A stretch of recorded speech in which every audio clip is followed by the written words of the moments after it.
A'udzubillahi minasyaitonir rajim. Bismillahirrahmanirrahim. Assalamualaikum warahmatullahi wabarakatuh. Wassalatu wassalamu ala asyrofil anbiya'i wal mursalin wa ala alihi washabihi ajma'in. Amma ba'd.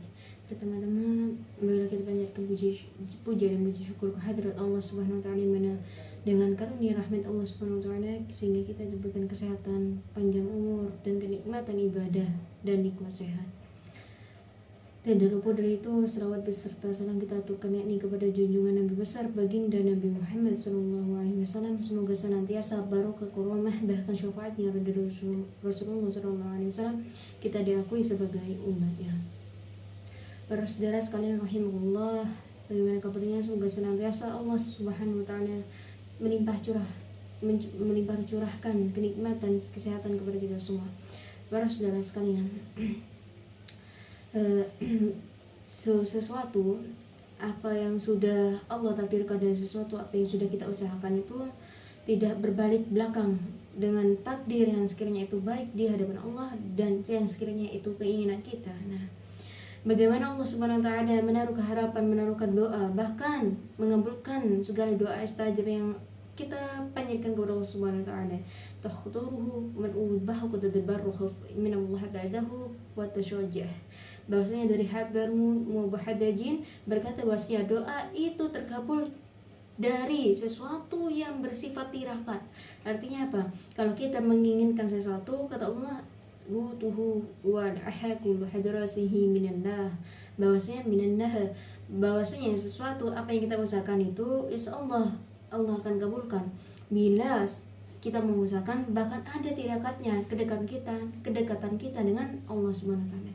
Artinya Allah itu bukan tidak mengabulkan doa, tidak mengabulkan segala permintaan kita, tapi berkacalah kegiatan apa yang kita ibadahkan kepada Allah, dan tirakat apa yang kita lakukan kepada Allah Subhanahu wa taala. Bahkan orang yang lebih mulia di hadapan Allah dengan mulia di hadapan manusia itu, mereka tergantung dengan tirakatnya bagaimana pendekatan mereka dengan Allah dan bagaimana pendekatan mereka dengan para wali Allah dan bagaimana pendekatan mereka dengan yang Allah cintai. Oleh karenanya, ketika kita memuliakan seseorang yang Allah cintai, contohnya baginda Nabi Muhammad, contohnya kita memuliakan kedua orang tua, dan contohnya kita memuliakan anak yatim piatu, itu adalah salah satu tirakat kita untuk mengabulkan segala doa dan permintaan kita kepada Allah Subhanahu wa taala. Bukan karena Allah Subhanahu wa taala tidak mendengarkan kita, tapi bagaimana bagaimana ketika kita sudah mengabaikan perintah Allah, lalu kita merasa risau ketika kita diabaikan doanya oleh Allah Subhanahu wa taala.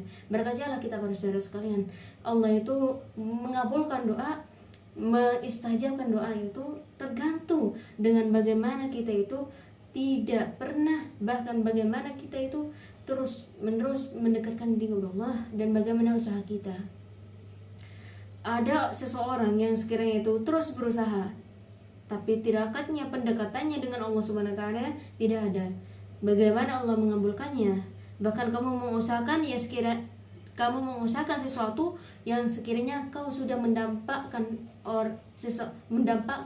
Tuhanmu yang sekiranya bisa memberikan semua apa yang kita minta. Nah, istilahnya kamu mencari rezeki tapi kau mencurangi, bahkan mendampaikan atau tidak menghiraukan yang memberikan rezeki.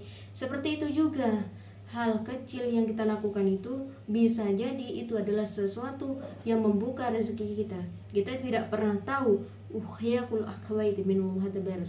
bagaimana kita tidak pernah tahu bagaimana doa itu mustajab kalau kita sedangkan apa yang kita lakukan itu tidak pernah berkaca baik buruknya.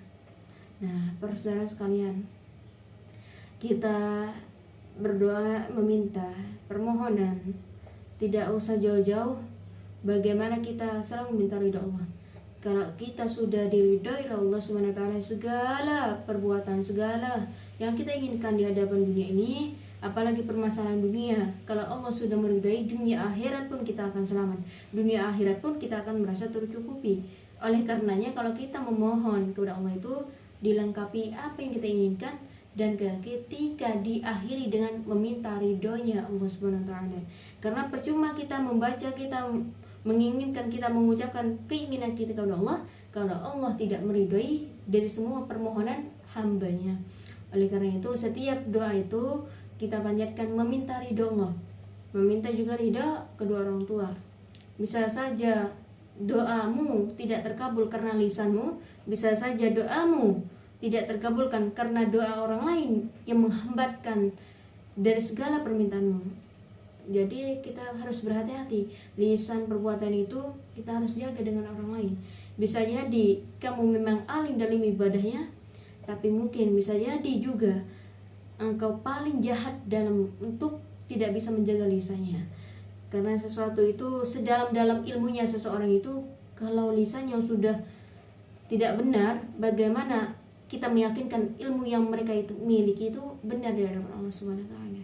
Oleh karena itulah para sekalian, demikian kita untuk menjadi orang yang lebih baik tidak perlu kita belajar lebih dalam tanpa seorang guru, tetapi bagaimana kita belajar hal kecil, kita menjaga lisan kita mengayomi orang lain, kita menyisihkan kedua orang tua kita, bagaimana kita menghormati orang yang lebih tua. Semoga senantiasa Allah mencurah limpahkan kita semua wal mutakhabaf, bagaimana kekabulan doa kita, dan bagaimana semoga senantiasa kita mendapatkan karomah, barokah dan syafaatnya baginda Nabi Muhammad SAW, dan semoga senantiasa kita semua sekeluarga mendapatkan ridho Allah, dan semoga senantiasa Allah mencurah limpahkan dan dipermudahkan segala urusan yang kita inginkan dan urusan yang segala yang kita usahakan. Wallahu a'lam bishawab. Wassalamualaikum warahmatullahi wabarakatuh.